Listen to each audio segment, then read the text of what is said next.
La SMSP, une entreprise au service de l'intérêt général. L'histoire de la SMSP est intimement liée à celle de la Nouvelle-Calédonie. Avec 25% des ressources minières mondiales, l'exploitation du nickel est apparue comme un enjeu de rééquilibrage entre les populations. Suite aux accords de Matignon, la SMSP est rachetée en 1990 par la province Nord via la Sofinor et devient alors le fer de lance de l'intégration des populations kanaks qui accèdent au contrôle et à l'exploitation de la ressource minière. La SMSP devient alors une entreprise dédiée à l'intérêt général du pays.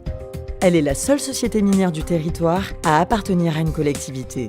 Son objectif sera de prendre en charge le développement des infrastructures et donc la prospérité du pays. Pourtant, après plusieurs années d'exploitation, le constat est sans appel. Les bénéfices générés par la seule exploitation minière sont insuffisants. En prenant exemple sur le modèle industriel du Japon, principal client des producteurs miniers calédoniens, la SMSP comprend que mieux valoriser notre ressource est un point fondamental pour l'avenir. Au nom de cet intérêt commun, elle doit disposer de sa propre usine. Elle peut ainsi faire évoluer son activité de mineur vers celle de métallurgiste et bénéficier directement de retombées financières beaucoup plus importantes issues de la transformation du minerai.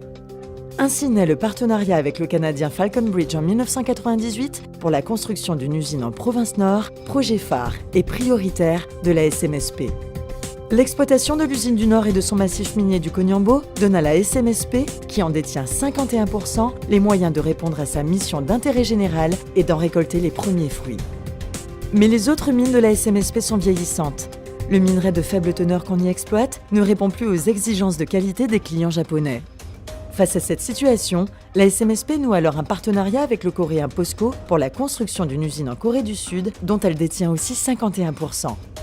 Ainsi, le minerai à faible teneur, inexploitable localement, peut y être traité et dégage une valeur ajoutée beaucoup plus importante. Une tonne de minerai, une fois transformée en ferro-nickel, vaut 3 fois plus et encore davantage après transformation en produit fini. En cas d'épuisement de la ressource minière de la SMSP, l'usine de Corée restera la propriété du pays et pourra être alimentée avec du minerai calédonien, philippin ou autre. En cas de vente de cette usine, c'est 51% de la valeur de cet actif qui reviendra aux Calédoniens. Aujourd'hui, et à titre d'exemple, la première ligne de production de cette usine est estimée à 200 milliards de francs. Les retombées financières d'aujourd'hui permettront la mise en place d'un fonds souverain qui sera alimenté par les revenus de cette usine. Ce fonds, dédié au développement, donnera au pays la capacité d'investir dans des secteurs économiques ou sociaux, diversifiant ainsi ses sources de revenus. Tourisme, agriculture, nouvelles technologies, aquaculture, formation des jeunes, infrastructures.